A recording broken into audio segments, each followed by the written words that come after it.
everybody. Welcome back to Coffee Connections. My name is Seth Weiner, and I am your auctioneer. I'm broadcasting today from sunny South Florida at a friend of mine, Professor Dr. Lichter's house, where I'm staying currently because I came down here late December. My mother was ill and she passed away, and so I'm staying down here to help my dad transition. So the broadcast for the next couple weeks will be scattered, because I'm going to be helping him transition, so I'm going to take a little bit of time. But on that note, I do want to let everyone know that I'm dedicating this entire series, this season, I guess you could say, to my mother, Jane Weiner. She was a mother, she was a nana, a wife, and an incredible mentor.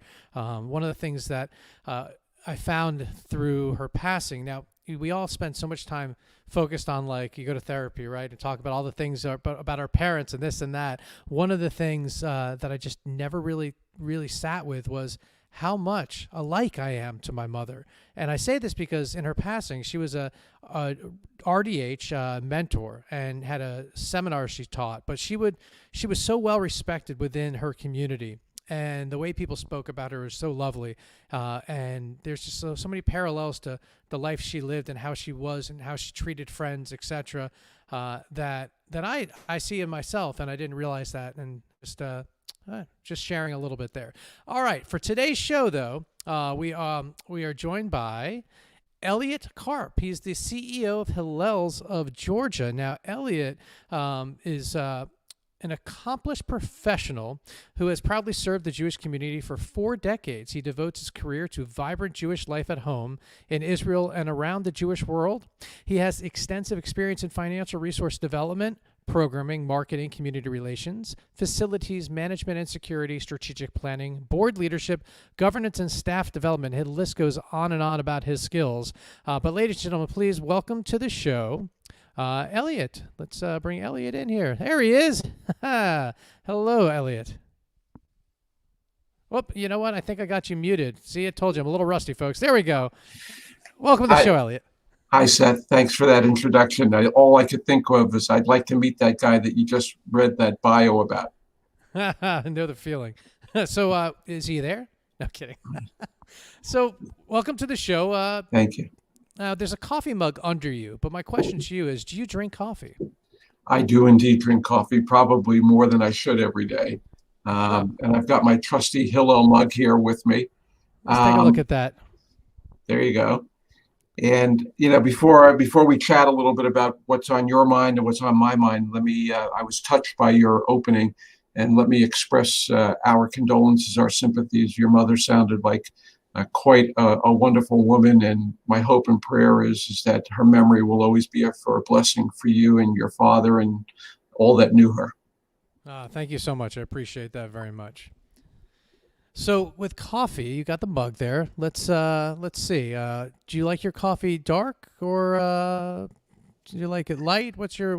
Yeah, I take my coffee without anything other than just a little equal. I give it a little bit of sweetness, no cream, no milk, and usually several cups of coffee up until noontime. Then afternoon, it's water, Powerade, whatever, just to get me through the day, and definitely no caffeine late into the night. Okay, now with a coffee, I'm assuming based off the mug that you prefer it hot than cold. This time of year for sure. You're right. A nice tall glass of iced coffee in the summertime when it's really hot and humid and sticky outside, maybe even with a dollop of vanilla ice cream. Yeah, I could do that. Okay, now it's the Hillels. I remember going to Hillel when I was in college, and I probably got addicted to coffee because of Hillel when I really think about it.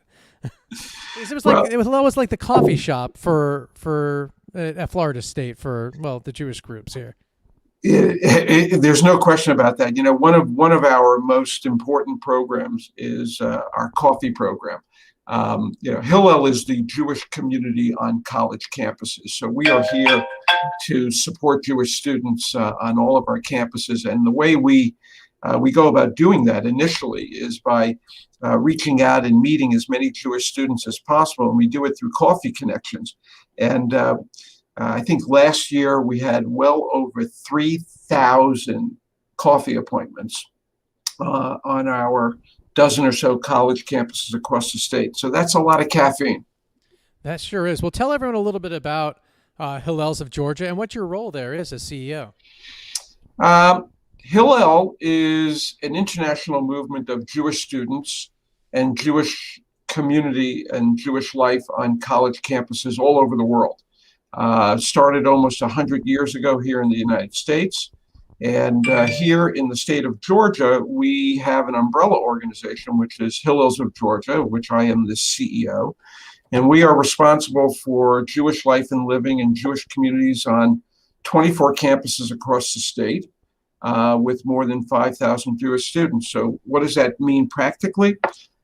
Anything and everything. It's everything from Sabbath observances and holidays and meals to Jewish education and learning, to social action and community service, to leadership development, to just plain old socializing and giving Jewish students a home away from home, in some place that they can come and gather and socialize and enjoy themselves. But our program is as multifaceted as the students that we serve, and we do that through student empowerment. So in other words, if you're a student on a college campus and you want to create a program, you have an idea for a Jewish a cappella group, or you want to have a Jewish book club or yoga, just to give you some of the examples of the things that we do, we're here for you, and we work with our student leaders in developing them.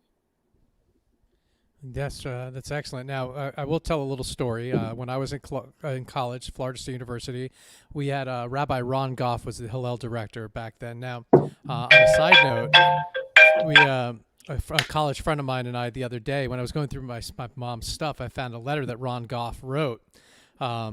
And so I decided I would look him up and find him, and I found him. He's 80, I think 3 or 84 years old, and we're going to Zoom with him in a couple on Sunday. So at any rate, though, to the story, to what you're saying, I remember being a college student, and now, mind you, I'm in the music industry now, but my first event I ever produced and put on was for Hillel, and it was a Purim party. And I remember that, when Ron said, Rabbi Goff said, what are you going to do for Purim? I go, what's Purim? And then he tells me, I go, that sounds like a fun party. He goes, well, why don't you throw a party? And I was like, well, how? He goes, tell me how much you need.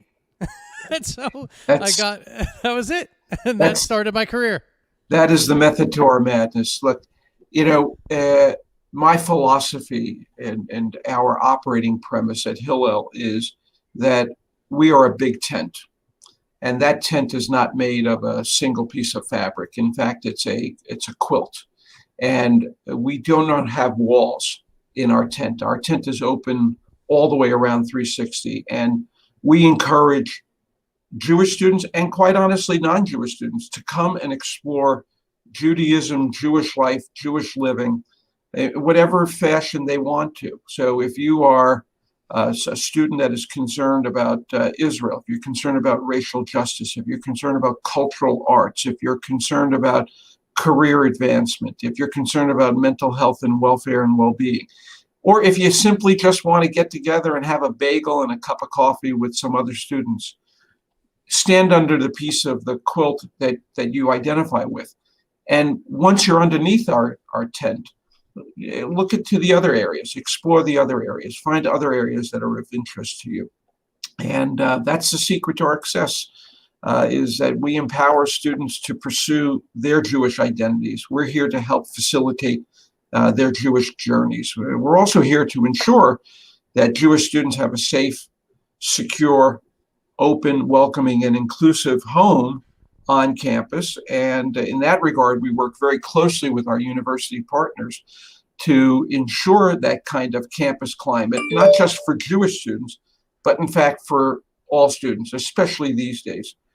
With there being so much friction and divisiveness and hatred and bigotry in our world, in our society, in our nation, we want to create a campus community where everyone is respected, everyone is welcome, everyone is meant to feel included.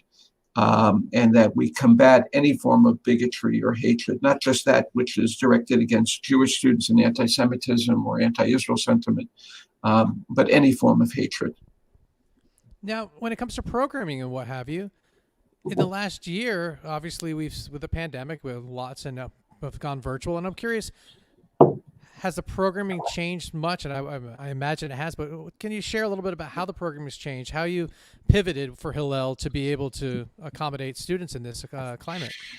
Yeah, I mean, you use the words that we use all the time. I mean, for almost 10 months now, we have been pivoting. Everything that we did previously in person has gone virtual and online. So if it's a study session with a educator or a rabbi, if it is conversations with leaders in industry, in the Jewish community in Israel, we're offering all kinds of virtual seminars. Some of them could be a handful of students, and others can be dozens, if not hundreds of students.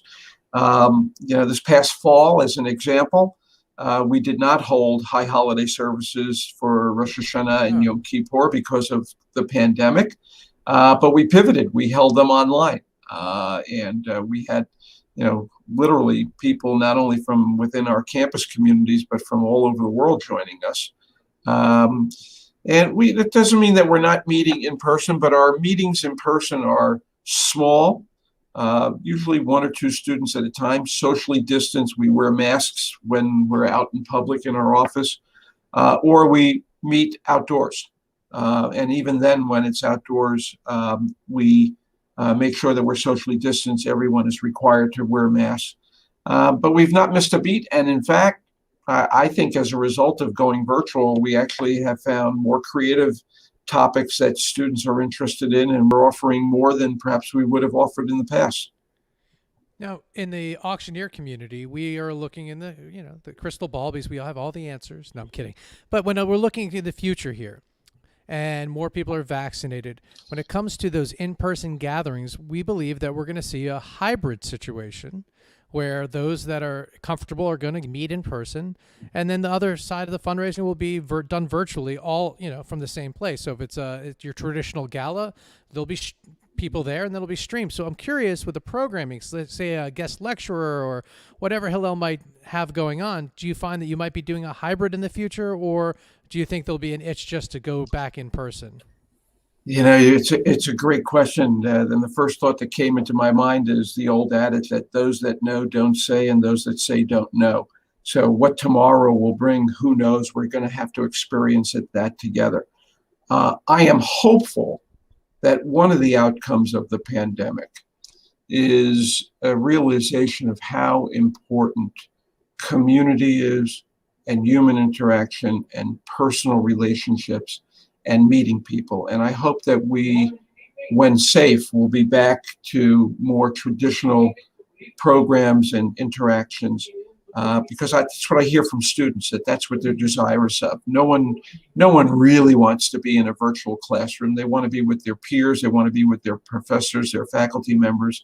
They want to have that kind of interaction, which you cannot replicate. I mean, it comes close online, but it's not the same of having conversation before class starts or after class. And the same thing with events in the community. We've pivoted to lots of virtual events. I think you're probably right. There will be for some time a lot of people, even with vaccinations and hopefully the development of herd immunity, that people will be more inclined to go back out into public. But I think for a while there's going to be a lot of reluctance and reticence because we really don't know what we're dealing with here. This is very unusual, very scary. So I think that the key words for us has been for the last year, and it will be for the next period of time, to be flexible and to be adaptive. Now, with students, I'm curious, are they finding a deeper connection to Hillel or a deeper desire to be connected to Hillel during the pandemic because they just want that connection? Most definitely. Even though we have limited our programming in person, one of our most popular programs is every Friday night we would have Shabbat, the Sabbath, services and dinner. I mean, much of Jewish celebration revolves around food, of course, right? So students love to come Friday night for Friday night Shabbat services and then our meal. We're not able to do that right now. It's just not practically safe to be able to do it in this environment. But again, we pivoted. So we are now providing students with what we call Shabbaks, which is a Shabbat meal in a box. That.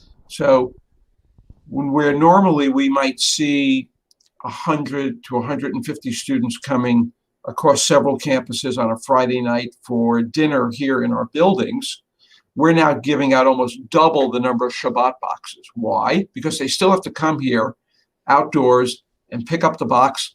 We give them an elbow bump. We ask how they're doing. They tell us how they're doing, and we say Shabbat Shalom. And if you need anything, we're always here. Telephone call, an email, a text message. So I think that's part of that response that, students crave that human interaction that they're missing. The fact that they have been quarantined to one degree or another. It's lonely and it's frightening.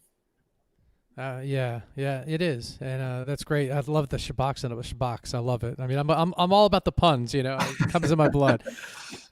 Before we get into fundraising, one other thing that comes to mind, though, is, and not to age myself here, but I did graduate in the year 2000, and between 96 and 2000 were my college years, and there was a stigma when I got into college. Hillelian. It was not the cool place to be. And there was Hillel International at that point. This is right before the birthright trip. I was actually on the first birthright trip, the prototype. But there was the Hillelian. There was a thing, and they worked so hard to really change that. And I think a lot of that was done by really reaching out to others. And like you said in the beginning of this broadcast here, what are you interested in? And that was a big thing. It wasn't like, this is what we do. It's not just Shabbat. It's not just a lecture. It's like, what do you want? And I feel like, for me, I saw the change happen in Florida State University. How has that happened across the board, especially at Hillels of Georgia? Exactly the same thing. I mean, it's what you observed in my comments and what we do. We're very much about student engagement and student empowerment. So I guess, to use another expression, it's not what we're selling, it's what people are interested in buying. And therefore, we start where the students are at. That's one important principle. Second important principle, as wonderful as our facilities are, the Marcus Hillel Center at Emory University, the Hillel House at University of Georgia, the Hillel House at Georgia College, we're about taking our programming outside of our four walls and going onto campus and going to the dormitories and going to the frat houses. So we work collaboratively with other campus partners. And most importantly, we spend a lot of our time at student unions and at coffee shops and other places where students congregate. Now, having said that, look, I think we do a far better job. I think Hillel today is not the Hillel of when you were a student, and certainly I've got a few years on you, so I'll go back even further. But in every generation, I think there's that perception, and perception becomes reality. But we're sensitive to it. We're attentive to it. We realize that I'm not here trying to create the Hillel that I attended when I was an undergraduate. I'm here to serve the students of today and what their interests are in. And my staff is very dedicated to that. And so, we're constantly trying to, say, find your place. It's what I described to you. It's that big tent. Right. It's that quilt. If you're interested in going to Israel, we have programs to go to Israel. If you're interested in furthering your career, we're creating new mentorship programs. Right now, one of the biggest issues on college campuses is mental health and welfare and well-being. Oh, yeah. And one of our responses to that is creating a collaborative project with our Jewish Family and Career Services, because each campus has a wonderful mental health center. But right now, given the environment, a student can literally wait weeks to see somebody. And we all know what that could ultimately potentially lead to. So we want to create a response that says, hey, you want to talk to somebody? You need some help? We're here. We'll open up the doors for you. So we're trying to be as responsive as possible. Oh, that's outstanding. And mental health really is. And one thing about mental health that's so amazing right now is that, and we're using the word stigma, right? There was a stigma on mental health, and it's so beautiful to see the public perception change taking place on all fronts, from like, here at Hillel in the music industry across the board. So that's outstanding. And you said opening your doors, and it costs money to open doors. And now we're going to open a door into talking about fundraising. And when, again, going back to when I was in Hillel, I used to be part of the Hillel's call bank doing the Hillelathon, where we would ask people for $18 to give chai. And now with inflation, I imagine it's double chai. So what do you guys do for fundraising? And before I give it to you, I want to congratulate you on your recent award that you won with the Jewish Federation's event the other day. So I'll hand it to you to talk a little bit about how you go about fundraising. Yeah, listen, we do it all. Here at Hillel, we believe that those that wish to support us and further our mission, whether they are students, alumni families, or community members, you have the opportunity. We have an annual fund. We have any number of appeals during the course of the year. We have student telethons like you experienced, but we send out direct mail pieces. And our signature program has been our Campus Superstar program every spring. And that's undergoing an evaluation right now. I think we're going to, again, use the word pivot to a new concept and a new format this coming spring. But bottom line, at the end of the day, whether it's $1 or hundreds of dollars or $1,000 or tens of thousands of dollars, people who wish to support us in our efforts are more than welcome. Donors have the ability of supporting the campus that they are more aligned with, if they're an alum of Emory versus University of Georgia, or if donors want to underwrite Shabak's meals. They have the ability to do all that. So we're very nimble, and we're very creative and responsive to donors' needs and interests.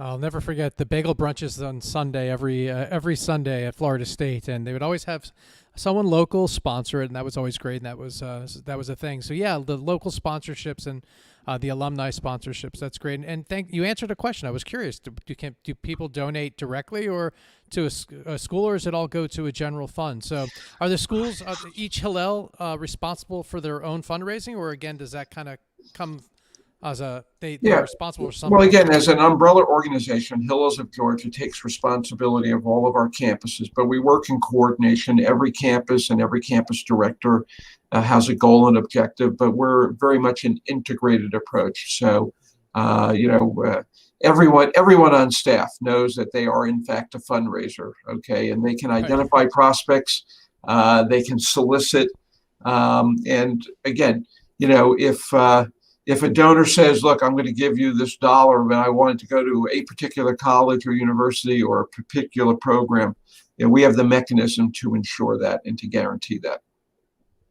Interesting. And well, yeah. So you pretty much answered all my questions on that. But when it comes to grants, you mentioned earlier that you were working on a grant. Are you the main grant writer then at this point for the Hillels of Georgia, or does it all depend on the grant? It depends on the grant. We're very fortunate. We have a director of development and marketing, and we have an associate working with her. We have a very active, vice chair of our board and a development committee, and all of our board members are deputized ambassadors in the community and are constantly being encouraged to recommend people and open up doors and make connections. We're very, very fortunate at Hillels of Georgia that we enjoy tremendous support and generosity from the community at large, including our Jewish Federation, the Jewish Federation of Greater Atlanta, and several important leading foundations in our community. But as in any enterprise, any nonprofit enterprise, the issue is we want to do more. In order to do more, we need to raise more. And my personal philosophy is we're going to find the funds to support all the initiatives that students and staff bring forward. It's not a matter of how do you cut the pie into small enough pieces to make everybody equally unhappy. Rather, the question always is, how do you bake bigger pies? Okay, and in that regard, we've got a lot of work to do. There are a lot of alumni, there are a lot of families, there are a lot of alumni families that we're working with. I'm having very close conversations with someone who is closely aligned with one of our universities who, quite honestly, just as a result of listening to them one day when they were calling and they were looking for some help and suggestions, that conversation now has led to many, many others, and there's the possibility, the prospect really, of a very significant benefaction that will come out of it. So, I think the key for any fundraiser is, you never know who you're speaking with. You never know what the potential is going to be. And a little bit of kindness, which is what happened in this instance, where it wasn't really my wheelhouse, the topic and the subject. But, I listened carefully and I made a couple of suggestions, and, that opened up other doors, and you never know what comes out of those conversations. You never do. And I'm going to give you one on this conversation. When things get normal again, whatever that is, and you have tailgate parties again, and you can sell and do a fundraiser at a tailgate, may I present to you latkes, a fundraiser. You go ahead and sell latkes at the lot. There you go. I like that. Yeah. Uh-huh. just to give you a pun, Yeah. Well, Okay. Well, thank you so much for your time. Before we close things out, is there anything that you wanted to mention that we didn't mention? I would simply encourage your listeners to go to our website. Thank you for putting it up on the screen. We're very, very proud of it. It's rebranded. It's brand new. We're putting a lot of time and energy into it, but you'll be able to find all of our activities as Hillels of Georgia and by campus as well. And you'll also find information about how you can support Hillels of Georgia. And this has been a great opportunity to have the chat. The only thing that you didn't prep me for, okay, the next time you bring me on, I'm going to have to wear my sequin jacket. I'll tell you what, come to an auction, I'll sell you this off my back. Well, maybe we'll see if we can get somebody to pledge so that I can take it off your back. All right. Hey, listen, folks, if you want to give him my jacket, just go ahead and email Seth at yourrockshear.com, make a bid, and the highest bid I will sell, and the highest bid give all the money to Hillels of Georgia. I like that. Game on. All right. I want to before we go, as I close every interview, is you get to choose one of my future guests. So is there an organization in Atlanta that you would like to recommend, a nonprofit?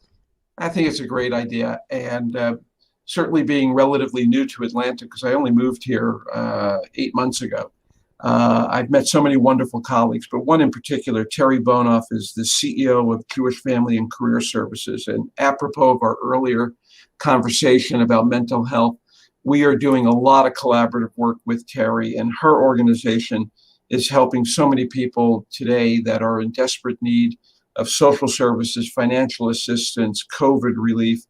And she's a wonderful professional. She's a caring, compassionate individual, and I think you'll really enjoy interviewing her on your podcast. Yeah, absolutely. I appreciate the intro to Terry. That'd be wonderful. Before I let you go, one last question. The intro music that I played today, any clue who that might have been? I was listening to the music. I wasn't necessarily paying attention to who it was. I'll give you a hint. They're a West Coast band, and they were established before Matisyahu. Oh gosh, now I'm out of my wheelhouse now. Moshav band, Moshav. Okay. Moshav band. But it's great. They've done. Don't ask me to sing it. I'm not. Yeah, I don't have a voice, but I appreciated it, and the video was great as well. Thank you for promoting my grandchildren. I mean, what if you got them, you got to. Thank you.